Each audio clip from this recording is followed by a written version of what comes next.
오늘 우리가 읽은 이사야 20장, 하나님께서 당신의 백성 유다를 다스리기 위해서 유다 주변에 있는 강한 나라를 하나님께서 친히 엄하게 심판의 칼로 다스리시겠다라고 선포하고 있습니다. 그 날에 이 한 단어가 주는 묵직함이 우리에게 귀한 은혜와 함께 하나님의 놀라운 사랑을 깨닫게 됩니다. 온 세계가 유다를 집중하고 있는 것 같습니다. 온 세계가 하나님께서 창조하신 이 온 세상이 보잘것없는 나를 향하여 집중하고 있다는 은혜의 말씀입니다. 내가 비록 초라하고 연약한 모습으로 살아가는 부족한 자이지만 예수님께서 핏값으로 구원하신 바로 나, 바로 여러분, 우리를 하나님께서 온 우주가 집중하고 있다는 뜻입니다. 여러분, 왜 이렇게 많은 심판받아야 할 이스라엘 주변의 많은 나라들이 거론되고 있을까요? 죄악으로 점철되어진 그들 삶 가운데에 하나님께서는 왜 심판의 칼을 드셔야 했고 그들을 사용하셔서 왜 이스라엘을 구원하셔야 할까요?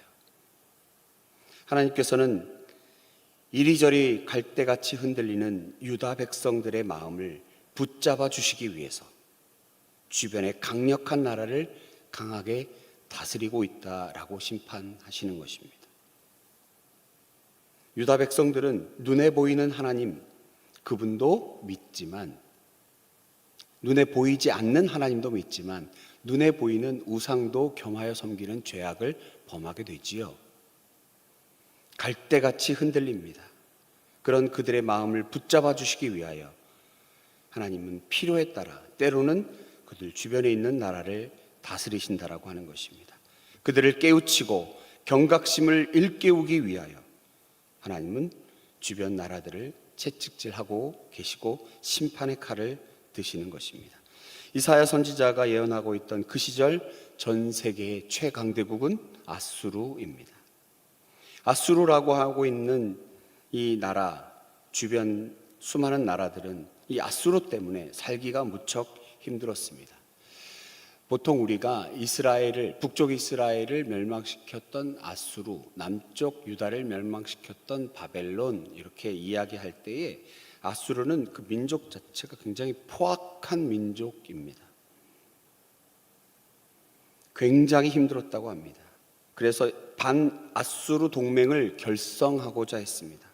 먼저 아람 그리고 북이스라엘이 동맹을 결성해서 또 전통적으로 강한 나라였던 구스라고 하고 있는 그 나라를 중심으로 동맹이 결성됩니다.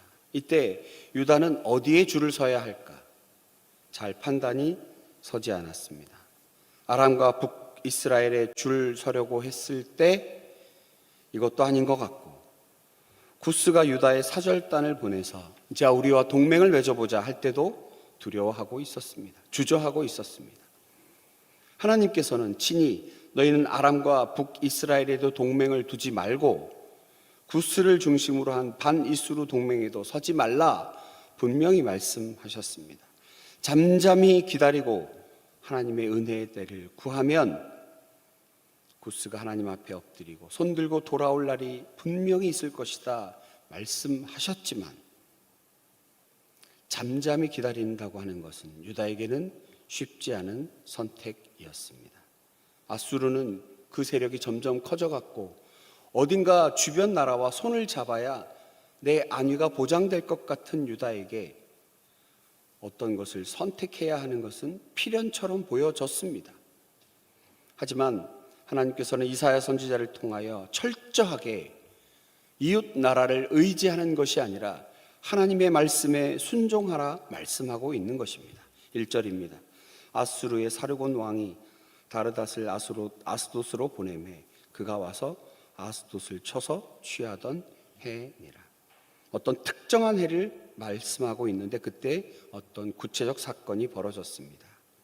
구스는 아수르 반아수르 동맹의 블레셋까지 가담시켰습니다. 그리고 블레셋에 아수르에 대항하라고 사주합니다. 그러자 아수르 사르곤 왕이 군대 장관을 보냅니다. 나르단입니다. 그가 와서 블레셋의 5 방백 중에 한 방백을 쳐버렸습니다. 그 방백이 바로 아스돗입니다. 가장 힘있고 그 블레셋의 5 방백 중에 가장 유력한 방백이었는데 그가 무너짐으로 말미암아 구스와 애굽의 동맹은 이제 바람 앞에 등불처럼 된 것처럼 보였습니다. 이것을 유다를 바라보게 하신 하나님께서 목도하게 하셨습니다. 그때 이사야 선지자에게 명령하십니다. 2절입니다. 그때에 여호와께서 아모스의 아들 이사야에게 말씀하여 이르시되 갈지어다 내 허리에서 배를 끄르고 내 발에서 신을 벗을지니라 하시매 그가 그대로 하여 벗은 몸과 벗은 발로 다니니라. 하나님은 종종 선지자들에게 이렇게 직접 내 몸으로 예언하라 말씀하십니다. 벗은 몸과 벗은 발로 3년 동안 다니게 하셨다는 것입니다. 부끄러운 일입니다. 그렇지만 하나님께서는 이와 같은 예언을 선지자에게 주셨고 이사야는 벗은 몸과 벗은 발로 다녀야 했습니다. 잘 이해가 되지 않습니다. 하루 이틀도 아니고 3년 동안 그렇게 다녀야 했습니다. 왜 그랬을까요? 3절입니다. 여호와께서 이르시되 나의 종 이사야가 3년 동안 벗은 몸과 벗은 발로 다니며 애굽과 구스에 대하여 징표와 징조와 예표가 되었느니라.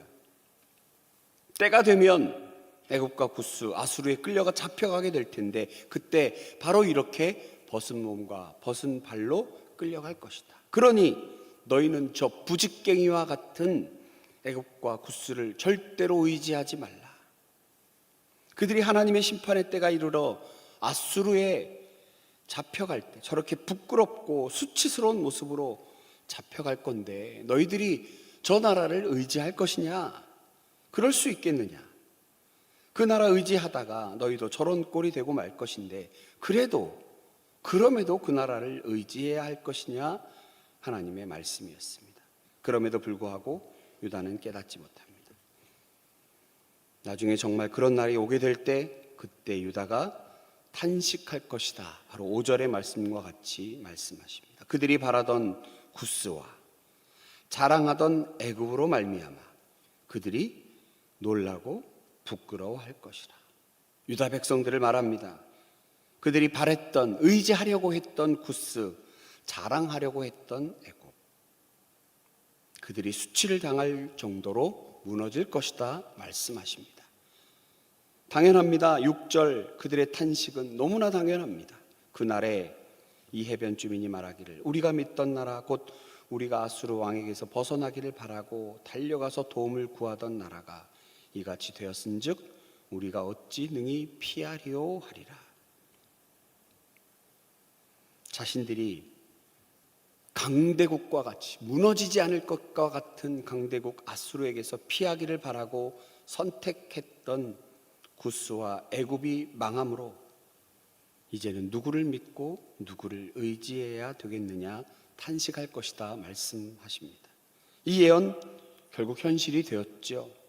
BC 671년 아수르의 왕이 이집트를 쳐들어왔고 구스와 이집트는 철저하게 파괴되었습니다. 그날이 왔을 때 유다 민족 과연 어디에 줄을 서야겠습니까? 그들이 의지하려고 했던 구스와 애굽이 하나님의 심판을 받아 벗은 몸과 벗은 발로 아수르로 끌려가던 그때 그러면 유다는 과연 누구를 의지해야 됐었다는 말입니까? 길지 않은 오늘 본문 우리에게 주는 교훈이 크고 놀랍습니다. 사랑하는 성도 여러분, 지금 우리는 누구를 의지하고 있습니까? 내가 의지하려고 했던 사람, 내가 의지하고 붙들고 싶어 했던, 기대고 싶어 했던 무엇, 하나님 아닌 그것들이 결국 하나님 앞에서는 철저하게 무너지고 오히려 그것들이 하나님의 심판의 도구가 되고 만다면 우리는 누구를 과연 의지해야 되겠습니까? 오늘 본문을 통해서 우리는 하나님 한 분만 붙들어야 된다는 너무나 잘 알고 있는 이 사실을 다시 한번 깨달아야 합니다. 어려운 일을 당할 때에 과연 내가 붙들어야 할 것은 무엇인가? 내 힘으로 해보려고 하는 것 중요합니다. 그렇지만 진정으로 내가 문제 앞에서 어떻게 하나님 앞에 무릎 꿇고 기도해야 하는지, 내가 사람을 의지하거나 내가 물질을 의지하거나 환경을 의지하는 것이 아니라 하나님을 의지해야 하는 것, 선지자를 통하여 말씀하여 주십니다. 내가 진정 의지해야 할 것은 오직 하나님 한 분이십니다. 왜냐하면 이 모든 것을 만드신 이가 하나님이시기 때문입니다. 여러분, 하나님의 섭리라고 하는 단어를 어떻게 생각하십니까? 이 세상 모든 일들이 하나님의 주관하에 이루어지고 있다라고 하는 것 여러분 믿으십니까? 그렇다면 내게 벌어지고 있는 문제와 내게 도무지 이해가 되지 않는 이 상황들에 대하여 내가 어떻게 바라보아야 할 것입니까? 아무것도 하지 않고 손 놓고 있으라는 뜻이 아닙니다. 내 위치에서 열심히 해야겠지요. 그러나 더 중요한 것, 내가 하나님을 전적으로 의지하는 것입니다. 우리의 믿음을 점검해 보아야 합니다. 과연 나의 믿음은 반쪽짜리인가 아니면 온전한 믿음인가 라고 하는 것입니다. 어제 수요 예배 시간에도 말씀드렸던 것처럼 우리의 믿음은 늘 반쪽인 것 같습니다. 예수님께서 물로 포도주를 만드신 그 이적을 보면서 제자들이 이에 예수를 믿은지라 라고 되어 있습니다. 그런데 예수님께서 정작 성전에 올라가 성전 청결 사건을 친히 보이셨을 때, 그리고 46년 동안 지어진 그 성전을 헐고 사흘 만에 일으키리라 말씀하셨을 때 온전하게 믿지 못했습니다. 이게 도대체 무슨 말인가? 결국 예수님이 십자가에 죽으시고 3일 만에 부활하셨을 때에야 비로소 믿게 되었더라 라고 말씀하십니다.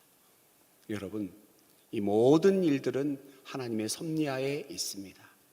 우리의 믿음, 하나님 제가 주님을 믿습니다 라고 할 때 그 믿음이 과연 온전한 것인지, 아니면 반쪽짜리 내가 믿고 싶어하는 것만 믿는 건 아닌지, 내가 의지하려고 했던 구스와 애굽, 그것 역시 하나님께서 친히 다스리시는 나라에 불과하고, 무너지지 않을 것 같은 아수르와 바벨론도 하나님의 손 대시면 결국 그들도 부직갱이와 같이 무너지고, 따라서 우리가 전적으로 의지해야 할 분 오직 하나님 한 분이시다라고 하는 것을 벗은 몸으로 돌아다니는 이사야를 통하여 우리에게 지금도 교훈하고 있습니다. 사랑하는 성도 여러분, 우리가 전적으로 의지해야 할 분 오직 하나님이심을 믿고 선포하시며 하나님께 구하시는 여러분 되시기를 간절히 축원합니다. 기도하겠습니다. 전능하신 하나님 아버지, 오늘도 이 귀한 말씀을 통하여 우리의 믿음을 돌아보게 하시고, 내가 전적으로 의지하고 신뢰하며 붙들고 있는 그것이 무엇인지, 무엇이어야 하는지 오직 하나님 한 분이심을 다시 한번 깨닫게 하시니 감사합니다. 이 시간 전적인 믿음을 가지고, 온전한 믿음을 가지고 하나님께 구하는 이 시간 되게 하여 주시옵소서. 하나님, 날씨가 많이 추운데 이렇게 추운 날 밖에서 일하시는 성도님들이 계십니다. 하나님, 건강으로 지켜주시고 어려움 당하지 않게 하시고 그 손의 수고와 발의 수고를 주께서 기억하셔서 기름진 것으로 축복하여 주시옵소서. 건강해지는 성도님 없도록 하나님께서 눈동자와 같이 지켜보호하여 주시옵소서. 주님께 감사드리며 예수님 거룩하신 이름으로 기도하옵나이다. 아멘.